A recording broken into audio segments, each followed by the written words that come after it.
Good morning, everyone, as you're starting to join us. We're not actually starting the webinar just yet. We have about 8 minutes before we start the actual broadcast. I thought it might be nice to come on a little bit early to say good morning and say good morning to Liz and Jill. How are the two of you doing? Doing well. We're hanging in there. We're hanging in there. Yeah. Great. So how is everything in the neck of the woods where both of you are? It's interesting.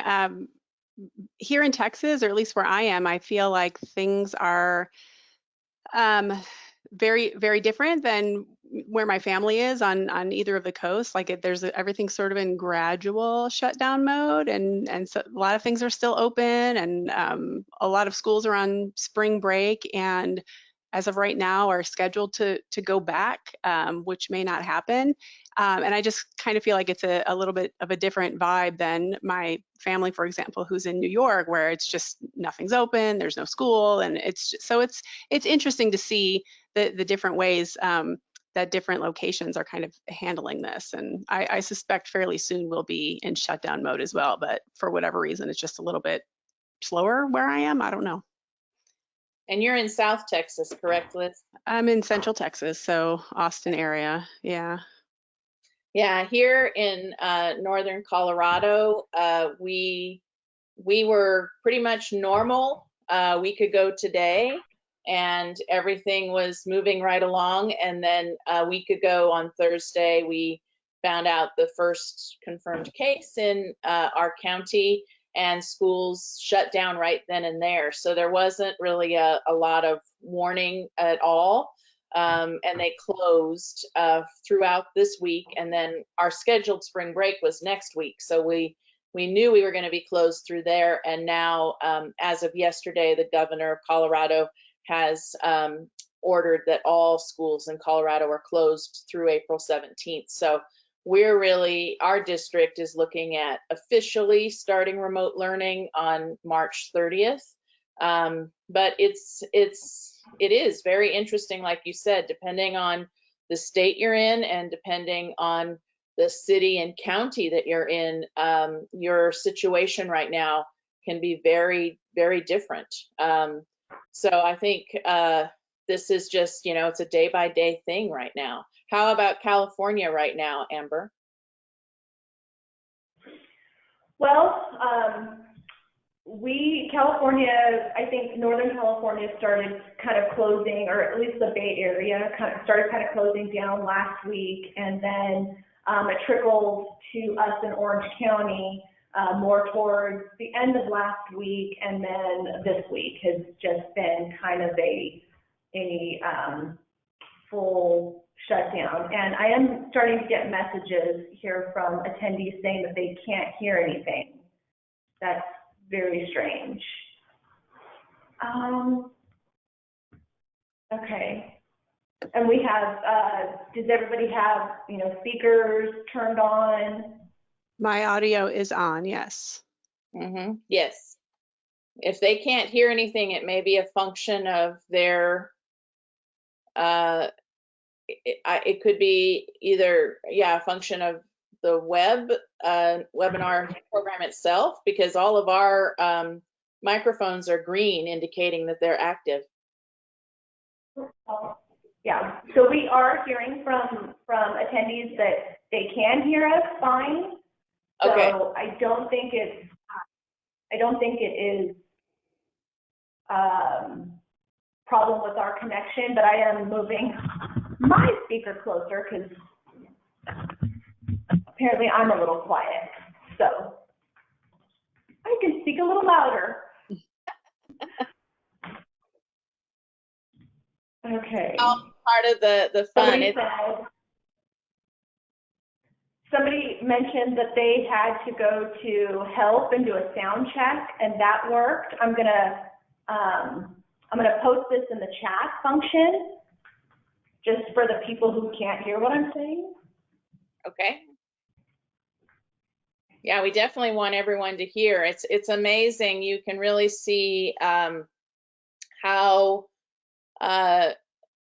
how the entire country is dealing with all of these issues and the move towards online and remote learning right now, we're seeing people just joining one after the other. So thank you, Amber, for working through whatever sound issues some of our folks have. If you're just joining us, we're just we're just kind of visiting and getting saying hello and seeing where everybody's situation is here. We will start the webinar right at our time, which is now about 3 minutes away.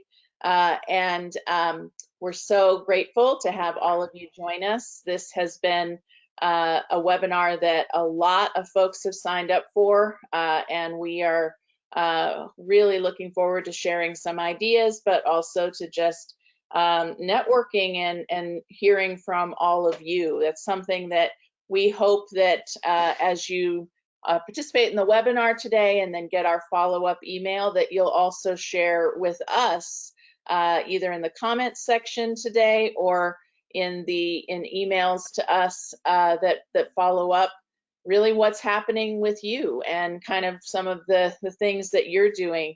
I think this is going to be a time when we have to really all help each other, and that means reaching out, networking in every way we can. And I know part of what we'll do in this webinar today is share some great networking groups that have already formed, working on remote strategies.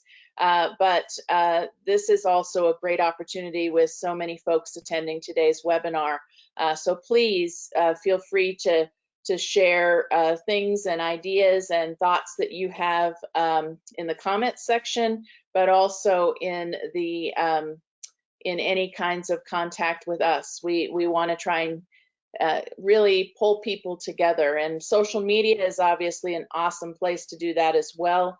We'll share all of Saddleback's social media links later in the webinar, but we're seeing groups on Twitter and Facebook and Instagram and Pinterest all really coming together and giving ideas and trying to support each other as we really do something unprecedented across this country.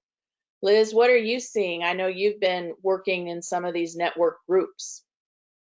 I've been seeing just a lot of innovation and creativity, and a lot of people coming together to troubleshoot and just really create that sense of community that we all need right now as we're embarking upon this very unusual situation.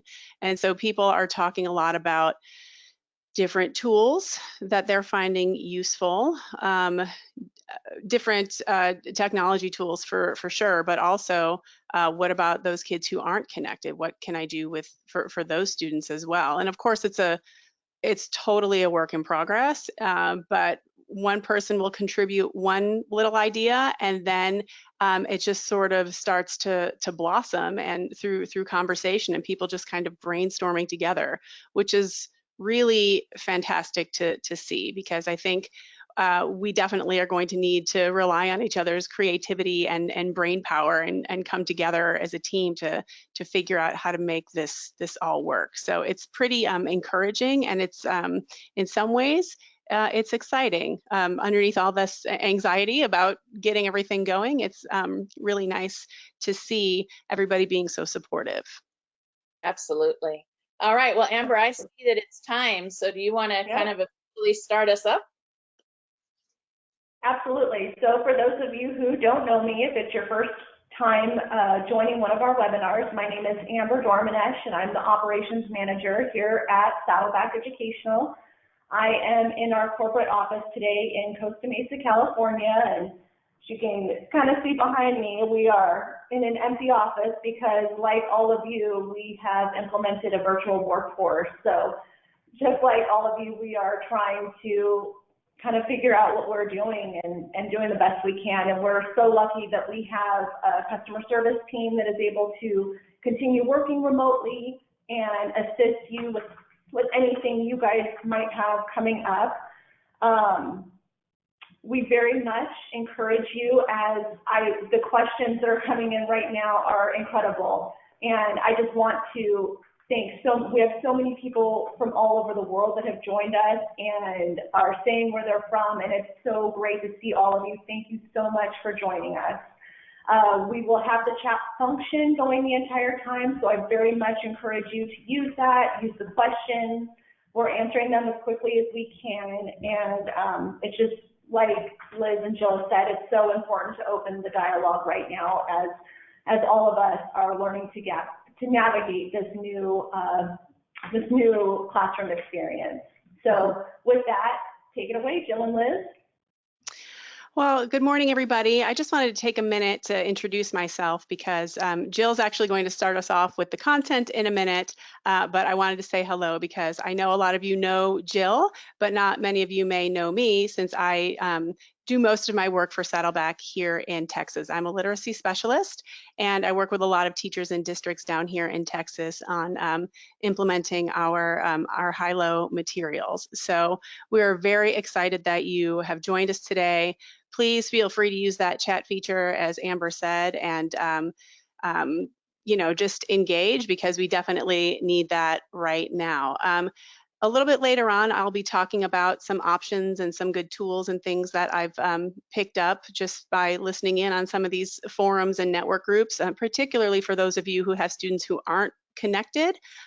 So we will be talking about that. But Jill's going to start us off with the content and really kind of lay the groundwork for what our objectives are today and what you can expect to get from this, because I think it's important to know what kind of information you can expect to get from Saddleback, and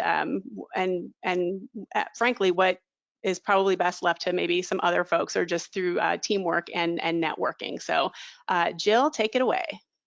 Thank you, Liz. And again, we just want to say welcome to everyone. We are so grateful for you taking the time to join us today. My name is Jill Haney. Some of you have probably seen me before. I've done a number of webinars for Saddleback.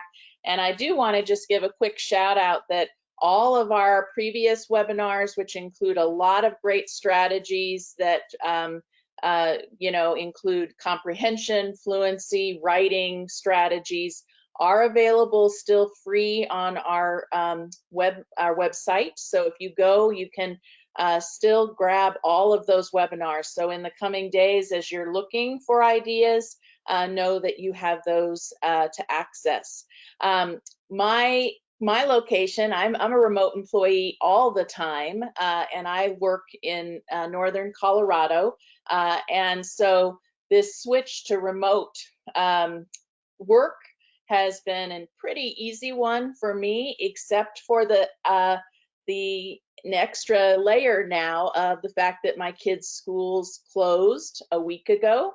And so now I do have my children at home too, which I'm not quite as used to when it's not vacation time. And I know all of you are also trying to figure out not only how do you balance reaching your students online, but if you have your own children at home, how you are also reaching and helping them.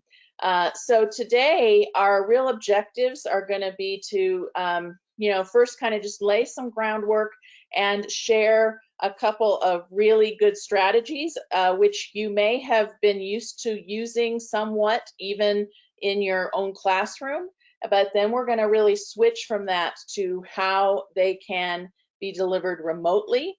Liz is going to share a number of resources as well as groups that are working through things. And I just want to really say from the beginning, there's no way we're going to be able to cover everything because right now we're all feeling a bit overwhelmed. There's so much to learn, so much to do. And so we hope that in this hour that we can share some things that will be helpful to you, but that we can also connect you with some groups that are going to continue to problem solve. All right, so where are we? The situation today, I don't know about you, but I know for me, it feels like everything is changing all the time. And every minute, it seems like there's a breaking news, and it's really a very, very stressful time right now. We know that the novel coronavirus that is the cause of the COVID-19 infection is really, it's a pandemic at this point, and we're seeing numbers spiking every single day.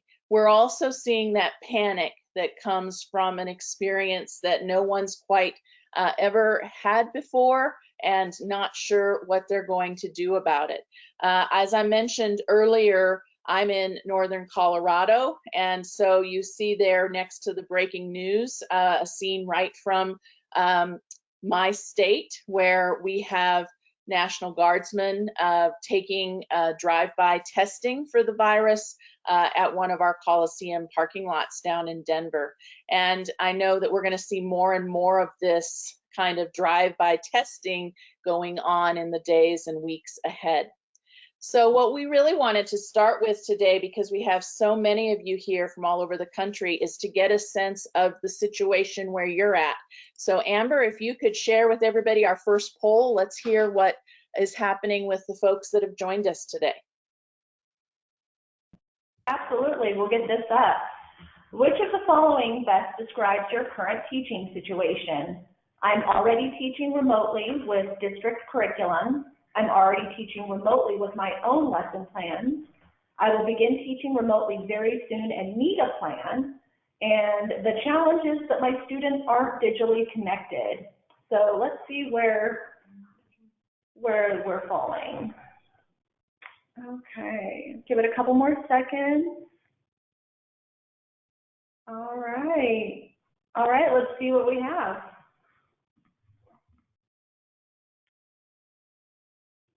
A lot of people need a plan. Do you see that, Jill and Liz? Yes, yes. So I can see that. Like the majority are saying that they're going to be teaching online and they really need a plan. And then you also see a large number that are saying they've got a real challenge because their students are not digitally connected. I think this is very, very representative. You know, we have hundreds of folks in our webinar today, so that poll really gives you a good sense of how folks are feeling across the country.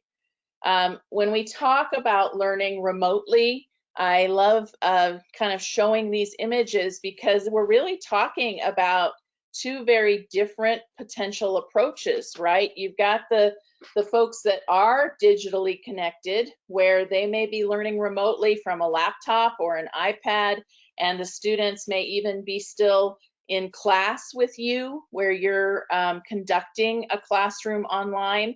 But we also have students who are not digitally connected, and their remote learning may look like packets and work assignments that maybe get emailed to them or that they are going to pick up at home.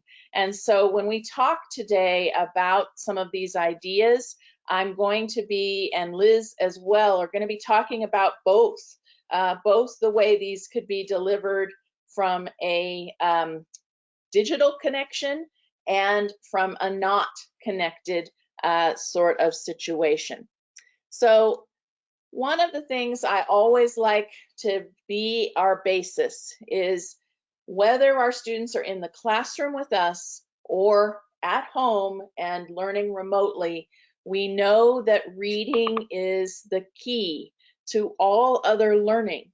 And we have to always keep in mind what we've known now for years, that the National Reading Panel really made clear in 2000, and there's really not been any change, although there's been some expansion in some cases to these, but the idea that our students need phonemic awareness and phonics, they need comprehension strategies, they need vocabulary strategies and fluency strategies.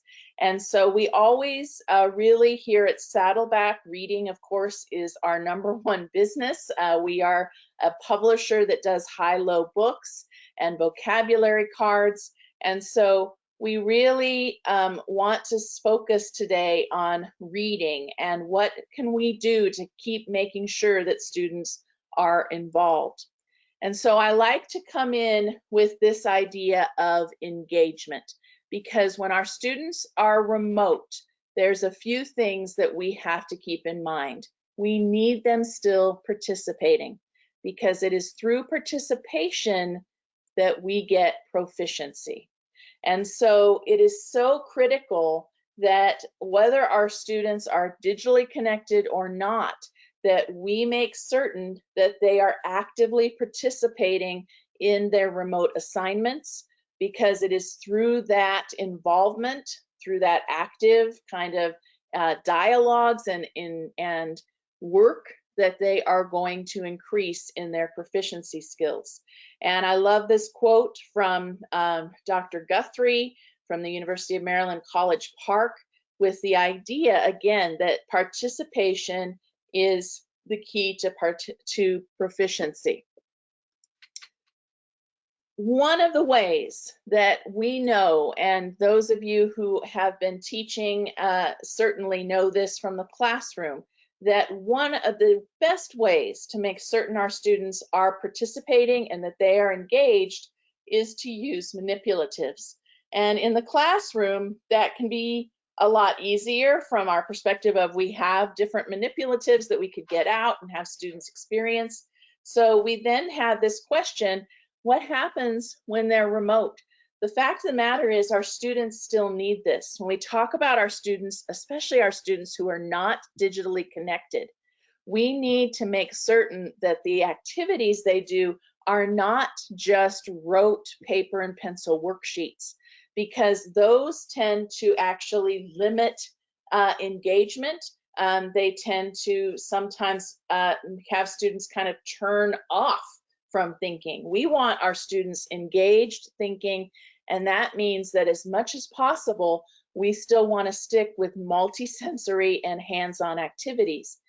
But the challenge, of course, is how can we continue to do that? So what I'm going to share with you now in the next few minutes is a couple of multisensory hands-on strategies that you may have done in one way or another. And then we're going to talk about how those are transitioned to a remote learning situation. So let's start with a strategy that you probably recognize at least 3 of these letters, because many of us have done the KWWL strategy. I want to talk today from the idea of the KWWL chart strategy, and I want to then again transition from how we would do this in the classroom to how we would do this remotely. So this is a strategy that is wonderful for participation and engagement because students start with this before they read, and then they revisit it after they read. So it really is kind of a whole strategy that goes from start to finish as students are reading and exploring. This is great in terms of reading comprehension skills like activate prior knowledge and set purpose. And it's great for after reading in terms of reflection and extension. When we talk about KWWL, we're talking about these 4 letters representing, first with the K, what a reader knows before they start reading, what they already know about that topic. The first W, what they want to learn about that topic, and so they will formulate questions, things they want to know. And then the second W is why.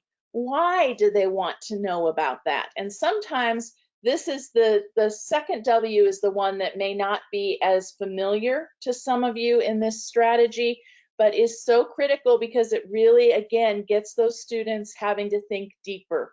It's another layer of thought about what I'm going to do. And then the L representing what they learned about the topic after reading. So again, many of us may have done something like this. I want to just quickly kind of walk through the steps.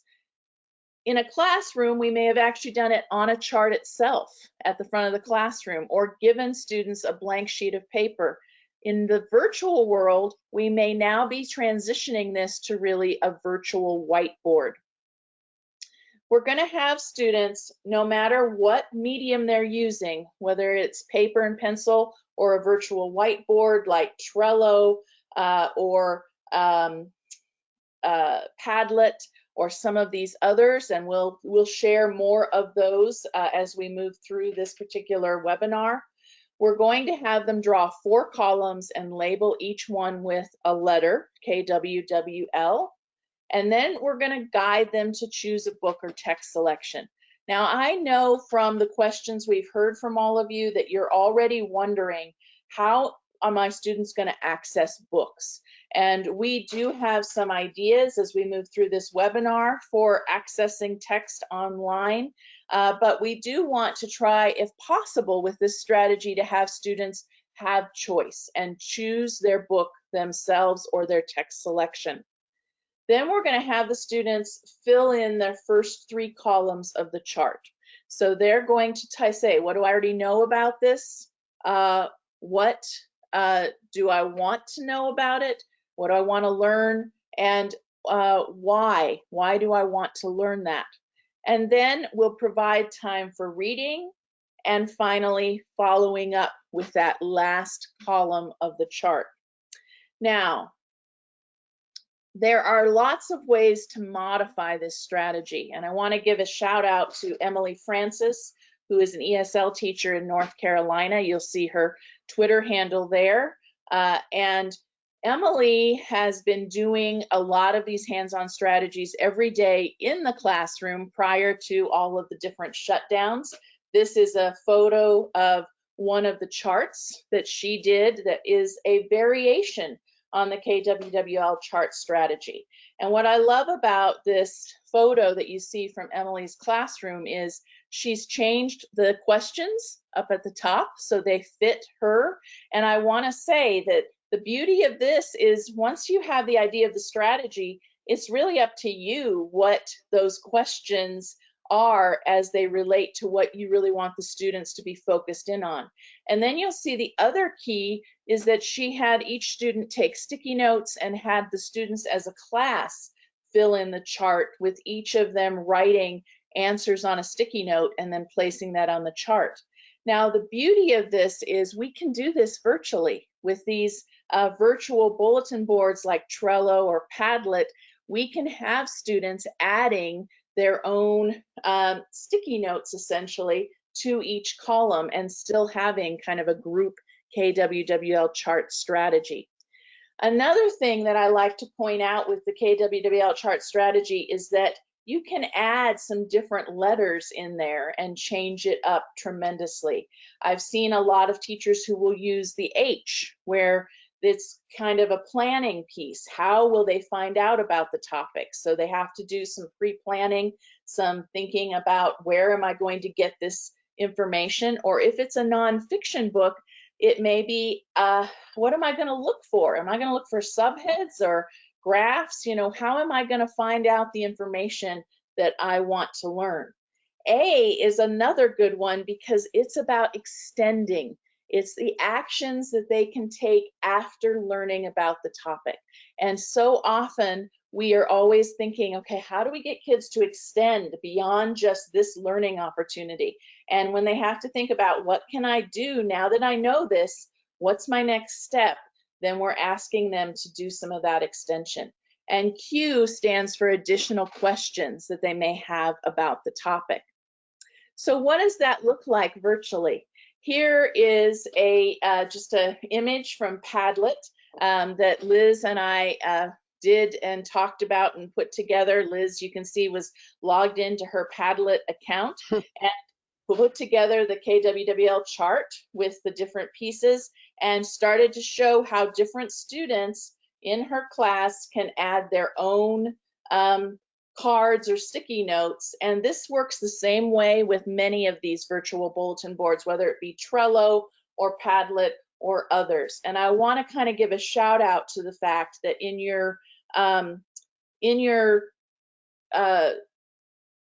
column here, or your control panel that you have for the webinar, you have some takeaways. One of those takeaways is a Word doc with lots of different specific links. And one of those is links to different virtual bulletin boards, many of which, even if they used to be paid, are now free, particularly for educators during this time. So KWWL chart strategy is one. I want to now share one more strategy before I turn this over to Liz. And this is the summarization scaffold strategy. When we are, especially when our students are remote and we're working through a skill like summarization, which is very, very difficult. For many of our students, they will want to start retelling instead of focusing in on the main points that a summary needs to have. The key here then is how can we help them? And part of that is scaffolding, giving them the kinds of cues or keywords that they need to be able to zoom in and make an appropriate, in this case, summary. For fiction, and some of you who've been in my trainings have certainly heard me talk about this before, but this who wanted but so has been tried and true for me in classrooms from elementary to middle school to high school, because what it does is it helps students zoom in on the 4 key parts to any fiction summary. Who being those main characters, wanted being what they want or don't want, but being what gets in their way to what they want, and so being what they do about it, which is really the key to any story. So let's take a look at something all of us know, Romeo and Juliet, taught in pretty much every high school across the country. And if we take something like Romeo and Juliet, we can, even though it is an amazing play and has wonderful figurative language and all sorts of great soliloquies, we can put it into a 1-sentence summary using this scaffold. So we've got the who, Romeo and Juliet, the wanted, they want to be together forever in love, but their families disapprove and move to keep them apart. So, and again, unfortunately, Romeo and Juliet is a tragedy. They do resolve it by ending up together forever in death, unfortunately. So we know there's a lot more to Romeo and Juliet than that, but being able to quickly summarize what that book is about or what that play is about is the key to this scaffold. So here you see that whole idea of the who wanted but so in a chart format. And I want to just kind of give a shout out to this because, again, when we talk about taking these virtually in a classroom, or if you have students who are not digitally connected, they can start keeping who wanted but so journals. Let's say they're reading a chapter book. In that case, for each chapter, I would want them to do a who wanted but so for the chapter, and then they would, at the end of the book, they would have all of those who wanted but so charts to look back on as they think about the whole book, and are then really very well prepared for any assessments on it. The who, again, is going to be the main character or characters. There is some academic vocabulary here that we can begin to add in with this strategy as students become familiar with it. That wanted is really about character motivation. What do they want or not want? What's their motivation? But is that conflict, that central conflict in the story, or what is it that gets in their way, that obstacle? And so is that resolution. How is that obstacle overcome, or how is the conflict resolved? Now, this is great for fiction. We can also scaffold students through nonfiction. But with that, I like to use this strategy of a main topic, 3, and this is the key here, significant details, and then being able to use those significant details to be able to verbalize what something is mostly about. And I mentioned significant being key because so many of, again, I see of our struggling readers will get stuck in minor details or things that they're not sure about. And so I want to be able to help students. What's going to be significant? In a nonfiction piece, it may be a heading or a subhead. It may be a bolded word. It may be a chart or a graph. There are some cues that we can teach students to look for to finding significant details.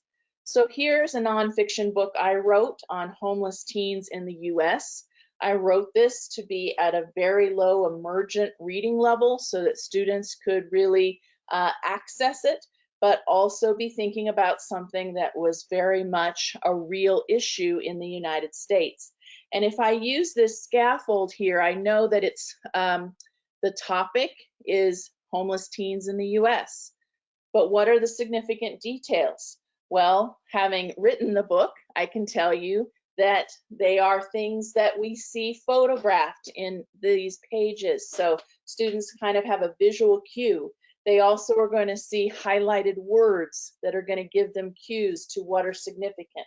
And 3 of the significant details would be how do these homeless teens get food? How do they find enough to eat? What are their sources for food?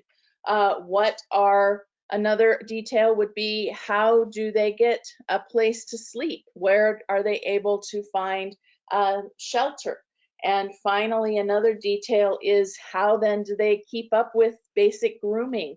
What are some of those things that allow them to try and make sure that they're still as clean as possible and have clothing and things like that? Well, if I focus on those as 3 significant details, now I can say that this is mostly about the day-to-day survival of homeless teens in the US. And then I have another set of significant details, and you'll often see this in nonfiction, where there may be sections within a piece. And so if I was to move into another section, I'd get to, then how do people help homeless teens in the US? So when we talk about how then do we do something like this, I want to just give a shout out to shared documents like Google Docs allow us to do.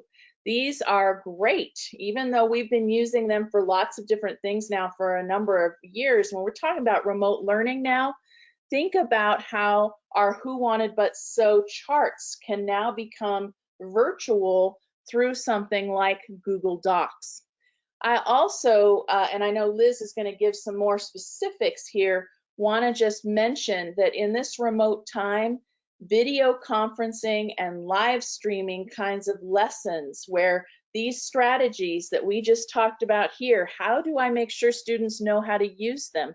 Because I want them to become strategies that students are so used to that they don't need direction. They recognize, oh, I'm just going to write Who Wanted But So for a summary, or I'm going to write my KWWLs to get ready to read. Well, if I first want to teach that strategy to them, I could do that through a live stream of myself doing the lesson and letting students then access that and watch it online.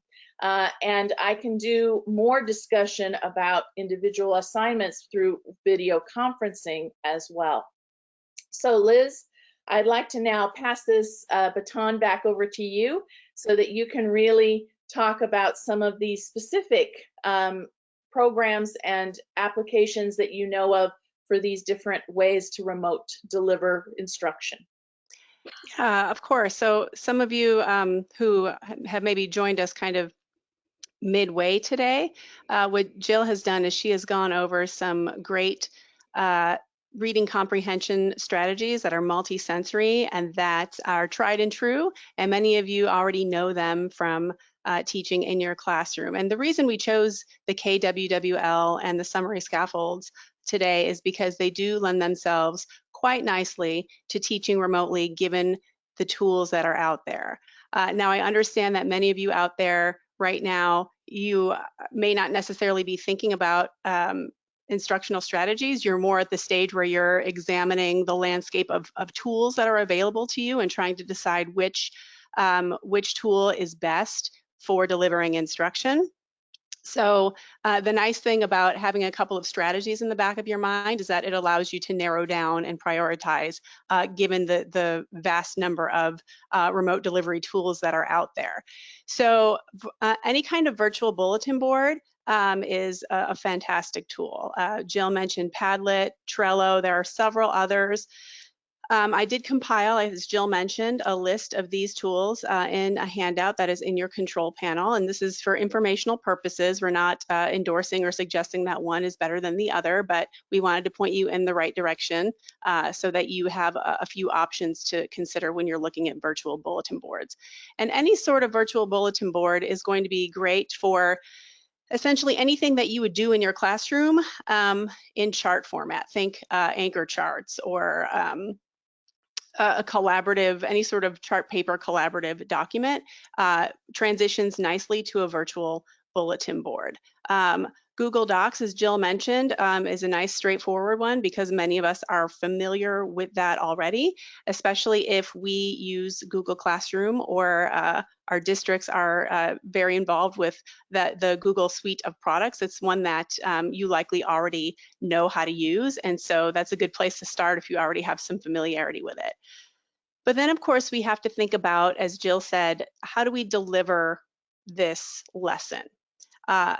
Now, a best practice in terms of video delivery, not necessarily a live lesson, but if you're going to record a video of yourself teaching a mini lesson for students to refer back to later, a good rule of thumb is you don't really want it to be much longer than maybe 6 minutes or so, because then you have to remember our kids are at home and there's probably a lot of distractions around, so trying to keep them bite-sized is a good rule of thumb. And these particular strategies are ones that can be taught and recorded in a relatively short amount of time.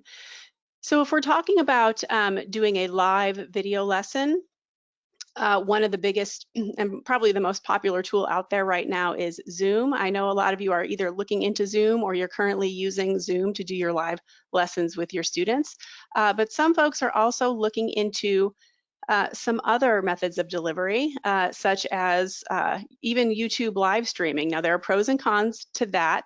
One of the things people like about using YouTube for either live streaming or uploading recorded videos is that there is a mechanism for transcription. So if something is uploaded to YouTube, I've never tried this, but I've been hearing this a lot in the forums that YouTube is good because you can get a transcription of what's in the video. So if that is the case, that is certainly something to look into because that would be very helpful. There are also people out there kind of tinkering with the idea of private Facebook groups. Again, pros and cons to involving social media in this process. But at this point, I think people are thinking, well, everything's on the table right now. Let's just explore everything and see what's going to work the best. So any sort of live streaming, video conferencing tool, make sure you check that out and see which one would be the best fit. Again, check the document in the control panel for a list of potential resources. And then for those of you who are maybe one-to-one or your students all have Chromebooks or you are very adept with Google Classroom, make sure you explore the landscape of Chrome extensions. There are a lot of great ones out there that are coming in handy right now. One that comes to mind is Screencastify, because this allows teachers to actually record and teach a lesson. You'll have a video of yourself recording the lesson, and on your screen you can have just a blank document that you're writing or typing on. You could probably do slides as well, and then once you record that, it's of course 100% compatible, uploads right to Google Classroom, and so it's a good quick way of recording yourself giving information, instructions, a lesson, and then having it available for students to access. So those are some of the tools out there that are really kind of in the forefront of the conversation that districts and people are talking about and exploring, as well as if you're fortunate enough to be a district that has a LMS like Canvas or something like that, you're going to have a lot of functionality with that as well. But a lot of you are facing this situation where the majority of your students are not connected or not as connected as necessary for maybe full-blown online learning. So what is the conversation around that right now? And from what I can determine, it's going in a couple of different directions. So hopefully this will give you a sense of where you can go. A lot of you are in a situation where your students may not have a computer at home or internet access at home, but somebody in the family, either the student or the parent, has a smartphone. And with that, if that's the case, you can certainly leverage a number of apps that are out there to communicate with parents and communicate assignments and expectations. Some of you may already be using apps like any kind of reminder app. If you're upper elementary or middle school, you might be using something like Class Dojo. Those apps that a lot of us use to stay in contact with parents, they have quite a bit more functionality than we realize. A lot of us, we use it to communicate with parents, and we don't explore the full depth of what those apps can do. But if you do have one of those that's a part of your daily routine and you already have your parents used to using it, I would definitely go to their websites and take a look, because I can tell you Class Dojo for sure has a lot of information on their website about all of the ways that that app is useful right now given this unusual situation. So start there if you already have that. And then there are all kinds of group texting apps and things like that that are definitely useful. And the reason is this: at a very basic level, some teachers in some communities are saying, hey, the only thing I really can do is text my kids and my parents on a daily basis, because I know they can text, but there's no guarantee that there are computers or devices or what have you. So there's even a baseline of maybe we're just going to map out some assignments and things that kids can do at home, and we're going to text every day. Here are your daily tasks. And if you have a camera function on your phone, which most people do, take a picture of your completed assignment and text it back to me, and then they give feedback that way. So people may just be starting there because that's all they can do for now while their districts are working through some of the connectivity issues. And then the last thing you're going to see on this list is packets, good old-fashioned paper and pencil packets. While they are not ideal, this is the reality. Some people are just going to have to go with paper pencil packets and then communicate with students via texting or telephone to try to provide support. And there are a number of districts out there that have already posted packets to their websites for public consumption, divided by grade level and content area as well. But if we have to go that route where we're giving packets and we don't have Google Classroom and all that full functionality, the trick is, how do we make sure that students are engaging and doing this work?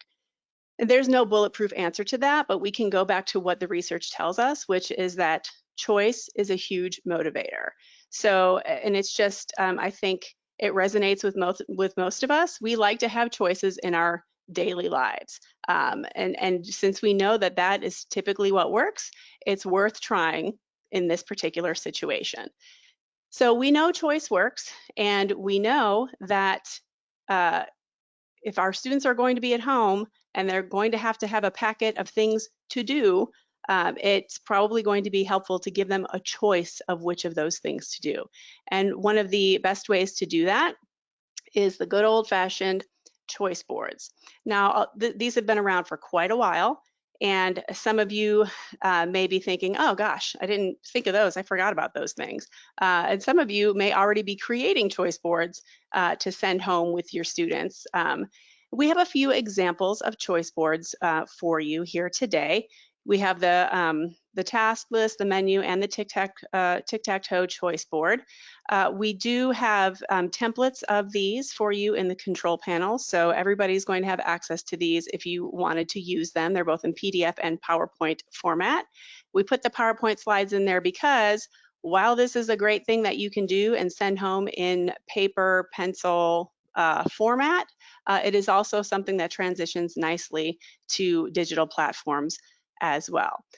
So if you're not familiar with choice boards, these are essentially just a list of options of assignments for students to complete. And they can be really for any subject area. The examples we're showing you here today are for reading. This first one you see here is the tasks on this particular choice board on your screen are specific to fiction. If you take a close look at them, you can see that they really do lend themselves quite nicely to fiction. So if your students have to choose a book and then choose a few of these tasks to complete and then turn them into you, we know that the choice factor is more likely to get them engaged to complete the work than a just straightforward to-do list for them. The nice thing about these choice boards is that you can quite simply up the rigor or bring it down depending on the needs of your students. These are quite popular right now with kindergarten and first grade teachers, because when their students are at home, they can't necessarily, kindergartners can't necessarily log themselves onto Google Classroom and just go independently, right? They're going to need some guidance from a parent.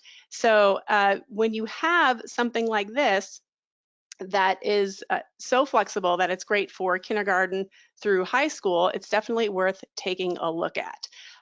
This particular board has a variety of tasks on it that range from pretty simple and straightforward to a little bit more creative, a little bit more time consuming. So you can give students the option of completing 3 in a row. You can give them the option of just picking 4 or 5, any of them that they want to, but most students prefer the 3 in a row because they want to see if they can find a 3 in a row with the easiest. They want to pick the 3 easiest tasks and hope that they're all in a row so that they can do them all in a row, but you got to be strategic and make sure that you you give a good range of activities so that they're stretching their knowledge a little bit. There are tons of examples of these out there. The tasks that I put on this particular board, I think, are a good representation of the ideas that are floating around out there.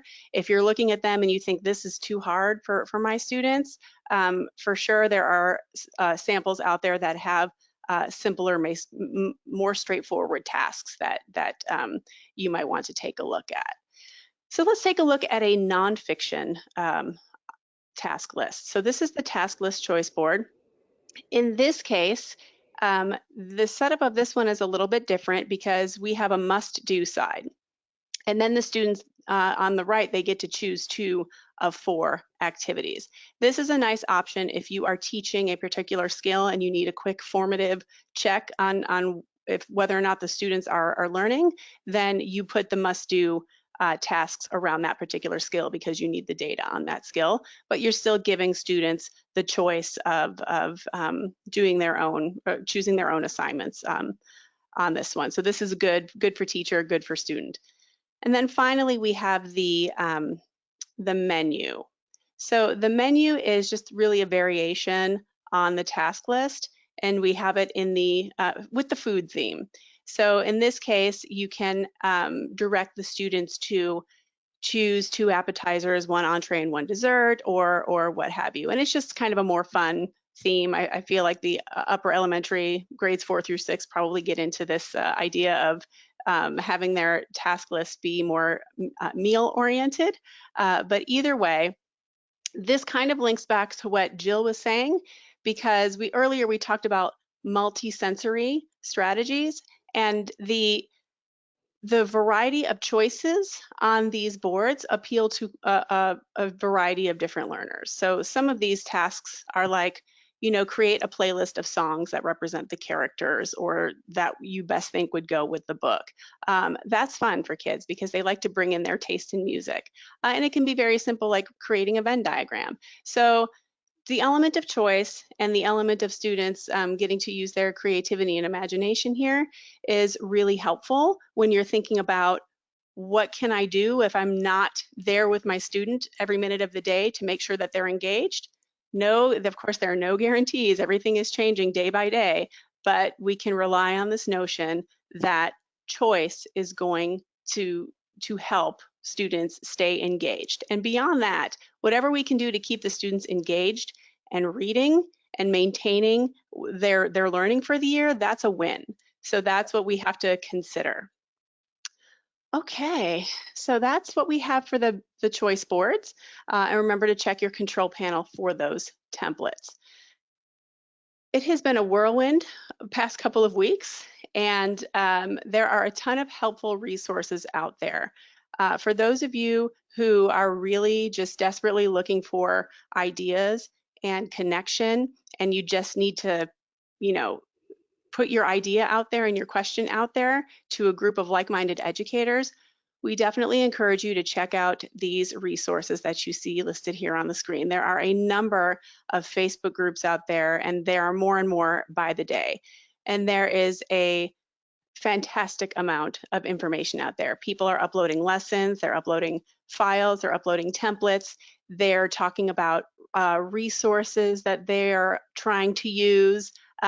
People are troubleshooting problems with resources. It's just wonderful to see so many people coming together to help out. And so if you're a teacher in a situation, and for example, let's say you teach newcomers or students with interrupted formal education, and you just really want to know what other people are doing to handle this situation, those Facebook groups are a gold mine of information, and we really encourage you to check those out, and you'll get a lot of your questions answered there for sure. I think we have a poll now, is that right? Yes, it's time to kind of hear from everybody. We sure do. Amber, you want to take it away? Yeah, absolutely. Let's get that up. Okay, which strategy are you ready to deliver remotely? KWWL chart, summarization scaffolds, choice boards, or all of them? Let's see what we got.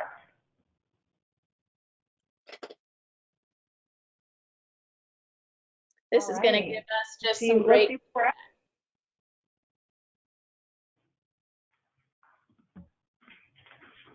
All of them. All of them. That sounds great. That's awesome. That's awesome to hear. And we're just, we really hope that you'll be able to use these. And as Liz said, you've got the templates for the choice boards, both the blanks and the examples that Liz created with all kinds of different activities in each of the three types. So please do make use of those. Liz, I think you have some kind of closing words to recommend in terms of our taking care of ourselves in this pandemic. Absolutely. I think probably, you know, earlier I talked about the Facebook groups being such a goldmine of information for what we can do to keep our students engaged and to ensure continued learning. They're also a great resource for things that you can do and consistent reminders that you need to take care of yourself as well. And I pulled these points here from a Facebook post that went viral from Amy Young, who's a professor at Pacific Lutheran University. And these particular bits of information really resonated with a lot of people, and I thought they were worth sharing here. When we're thinking about making this transition, number one, you have got to be kind to yourself. I know as educators, we hold ourselves to such a standard, and we are losing sleep right now. What are we going to do to keep our kids reading and learning and making sure that they're getting food and making sure that they're safe and all of these things? And on top of that, now we have to consider how to move our whole gig online, right? So there's just a lot. So with all of these things going on, you have to remember, take it easy. This is not going to be solved in a day. You can't go from one day teaching in your classroom and flip a switch and suddenly be proficient at remote learning. It's going to take some time. Do what you can and prioritize. Prioritize. If nothing else, how do we keep the kids reading? How do we keep in touch and check on their well-being? Start there. Start by communicating, staying in contact, and being transparent about where you are in this process. I think that kind of transparency is really helping us to connect with each other right now. I don't know about you, Jill, but I don't feel like anybody is pretending right now that they got this and they know exactly what's going on, right?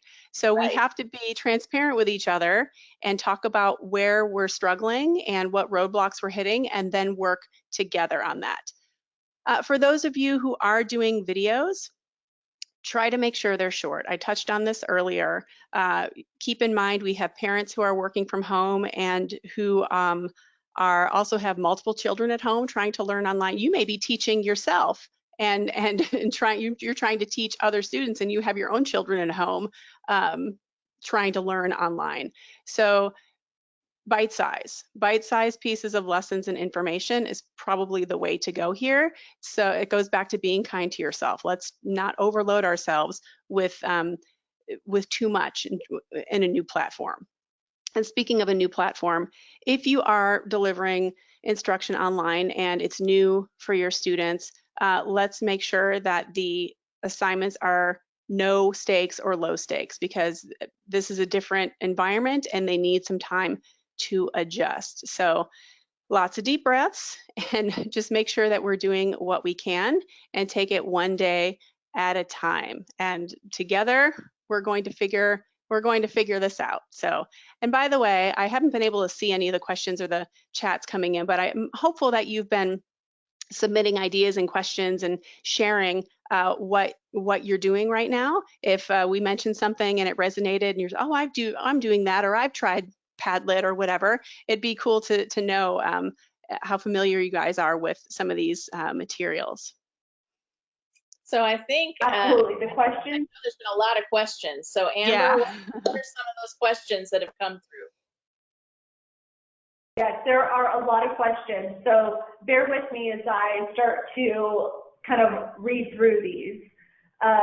So one of the things that people have mentioned over and over, we're seeing customers mention the fact that their students don't have internet. And I know you guys touched on sending packets home, but then we have the question of how do you monitor that work? How do you get it back from them? And then the people that are not having internet or cable and are trying to navigate, do you text, do you not text, do you call them on the phone? And then there is the concern about, data charges. Yeah. So as people are working through this, here's the trajectory of what I've seen around that conversation. Probably about a week ago, I saw a comment in one of these Facebook's group where the teacher said, I'm going to use, she didn't want her own phone number going out to students, so she used a sort of a texting app or something where she could communicate. And she was just going to kind of text back and forth and do pictures back and forth and that kind of thing. So that was the idea. And I've seen now other people in similar situations where now if you, the teacher, or your campus is in that situation, likely there are several campuses in your district that are in that situation.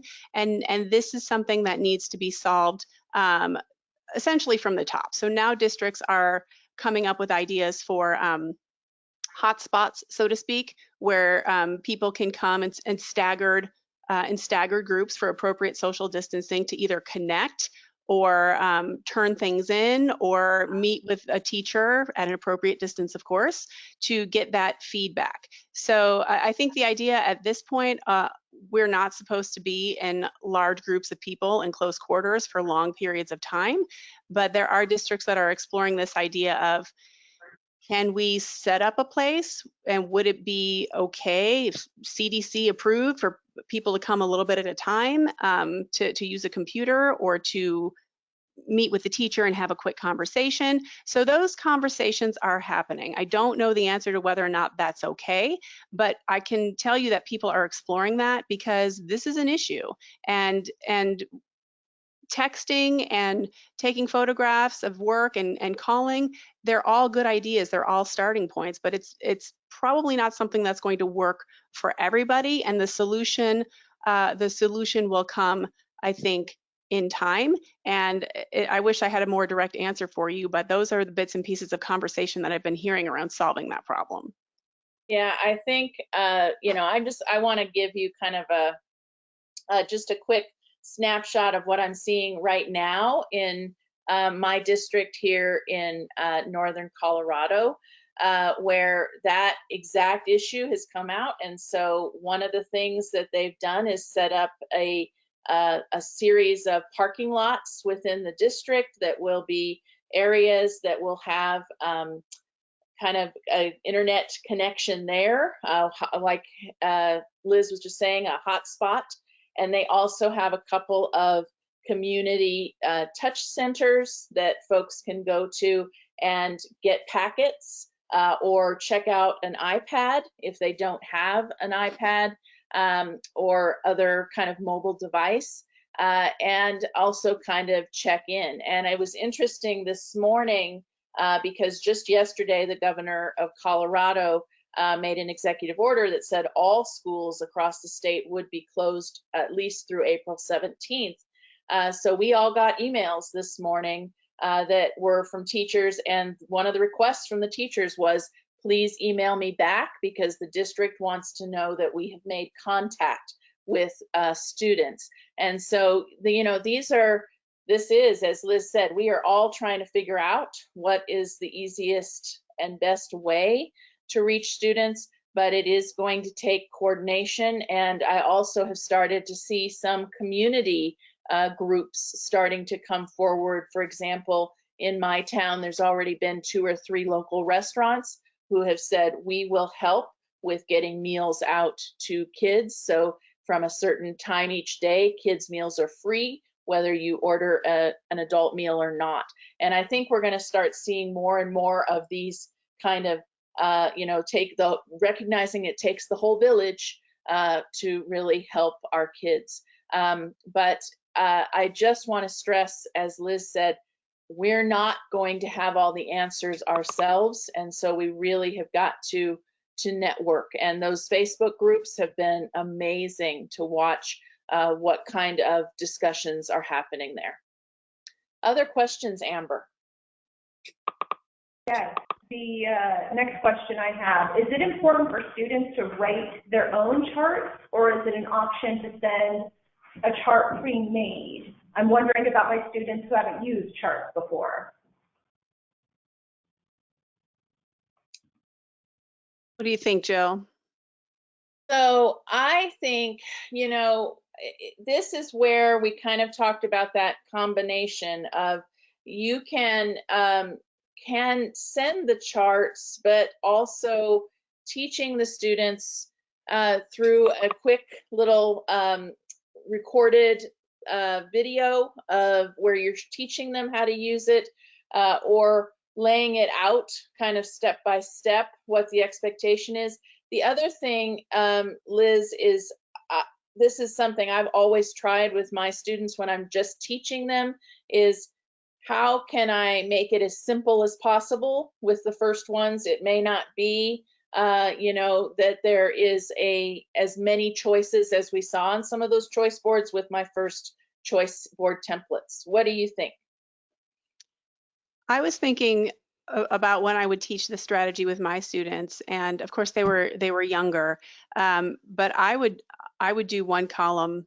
I would only focus on one column a day. Like today, we're just going to talk about what we know about this topic, and it could be that it may be that you don't even start off with the chart. You may just start off with lists. Today, we're going to write what we know about this topic.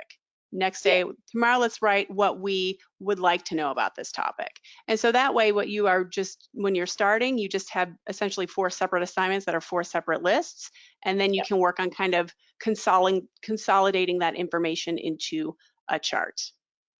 Yes, I think, when we're teaching, especially if we want to add, as we talked about, different letters or different columns, it's also about, as we talked about in the modification, you can change those questions to whatever is going to make the most sense to your students.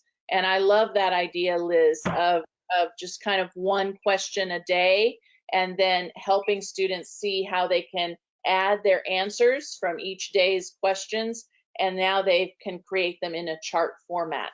So it kind of all comes together by the end of the week.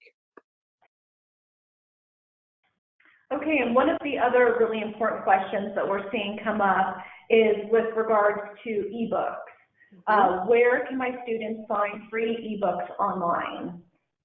This is a huge question, So there are a lot of different places. If we're talking about Saddleback books in particular, we can answer that question. On the screen here, you see our partners. So these companies that you see listed here on the screen, they have Saddleback books as part of their ebook collections. Many of you in your district, you will have partnerships with one or more of these providers.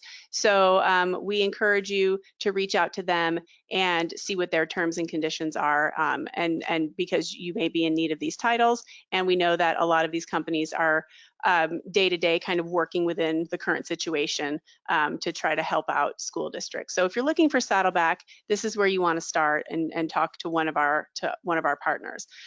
And a broader answer to that question is, again, it's a lot of different companies day by day are trying to offer what they can.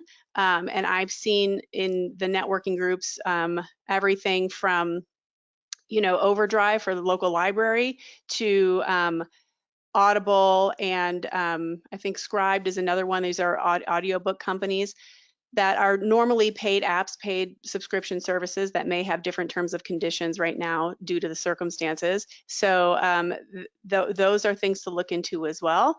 And again, there are lists of companies that are offering different options that are kind of being updated on a daily basis, and they are located in the Facebook groups, generally either in a post or in an attached file to the group's page. And so if I would really encourage everybody to join one of these Facebook groups and go to the search bar and type in free books or ebooks and see what you can find, because this is changing on a daily basis. So Liz, you had mentioned, because we talked about this just yesterday, a lot of us have been turning to our local library digital checkout, and yet what we're already seeing happening is that everything is gone, right? Yeah, in a lot of places, everything is checked out digitally. So there's a great demand for that. If your schools are not yet officially closed, I'm looking at you, Texas, because a lot of districts are still on spring break and haven't officially closed their doors. I would start looking into your local library, their digital offerings, because once the schools officially close, those digital offerings are going to be snapped up pretty quickly. So there's a chance, if you're on spring break and you're not officially closed yet, to maybe be a little bit more proactive on that side, on the public library side. Mm-hmm. And I just wanted to make an additional information for all of our attendees. We are working within customer service. We have a document if you want to send us an email, or we'll also be posting it on our website, that will provide even more partners that Saddleback works with for ebooks. This is a small list of who we work with here. So we will have some more suggestions via customer service and our website. And I just also want to mention, on our website and on a number of sites, it's maybe not the full book, but there are digital download samples. And a lot of times when I'm working particularly on fluency or other things and I just need small amounts of text at different levels, I like having kind of short and sweet samples of text. And a lot of those are available online. It's also a great way for choice. Because students can kind of pick and choose and see, oh, what am I interested in? Now, how could I actually find the rest of that book? So there are some options with that as well. Amber, do we have time for any more questions? I think that's all we have time for today. Okay, well then that means, because we've had so many wonderful people join us, I believe that we are giving away some free strategy guides today, and multiple guides are going to go out to some of you. This is 30 different hands-on strategies. You saw 2 of them earlier when I was talking about the KWWL charts and the summarization scaffolds. This book is going to be free to several of you. So who are our lucky winners, Amber? Well, it looks like we have quite a few winners today, actually. The first one today is Danielle Krikorian. We have Naomi Carter. We have Susan Goebel. We have Veronica Freeman. We have Ashley Dumbra. And we have Martha Kennelly. Fantastic. Wow. All right. Congratulations to all of you. I hope that you will find this book helpful. And we just want to say thank you. Thank you to all of you. I know Liz and I love to answer questions, and both of us are available via email. Jill at sdlback.com for me, Liz at sdlback.com for her. We would be happy to talk with any of you who have some more specific questions, as is our customer service group. I know that Amber mentioned earlier that we have gone to a full virtual workforce, but our customer service folks are there and ready. If you have a question, you can reach out in the online chat on our website, www.sdlback.com, or via email or phone. And then I mentioned this at the beginning, but I so want to encourage you to reach out and join on Pinterest, Facebook, Instagram, and Twitter, all of our groups, because we have some amazing customers. And just like Emily Francis, whose photo I shared earlier from her KWWL chart modification, I really want to encourage you to kind of reach out and look, because we're seeing great ideas posted every day, and we would love to see you add some of ideas as well. And I just want to have a shout out again to the fact that you've got these templates now in both PowerPoint form and PDF in your control panel. You can download those. They'll also be part of a follow-up email where we'll send a recording of this. And most of all, and I know Liz is with me in this, we just want to say thank you.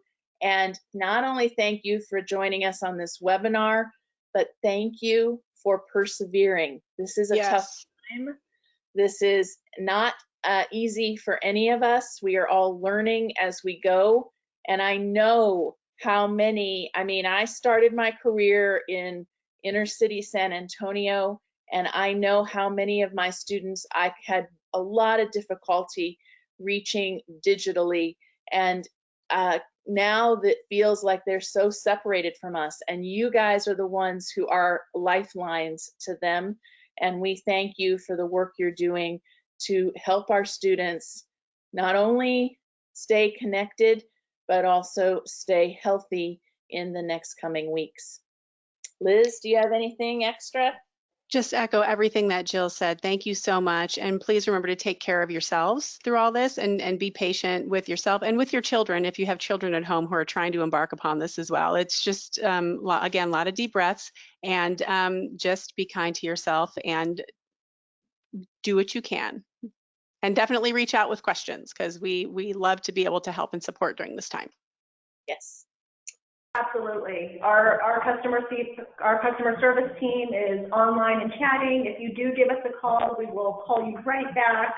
And as a final thing, I wanted to mention that we are planning to kind of make these webinars a regular thing that we're doing. We are in the planning stages for another one next week. We're working out the details, so the topic and such is yet to be determined, but stay tuned for that. And there will be a poll as a part of the email that is sent to all of you, and we would love to get your feedback of what you are hoping, what you might want to learn from us, what you might want to hear about. You know, this is new territory for all of us, and so the more we can work together to find solutions, the better we're all going to be in the long run. So again, thank you so much to all of you that stayed with us. We went way over an hour today, so thank you. Thank you so much. Thanks, Have everybody. a great afternoon. Be safe, everyone. Bye. Here, everybody.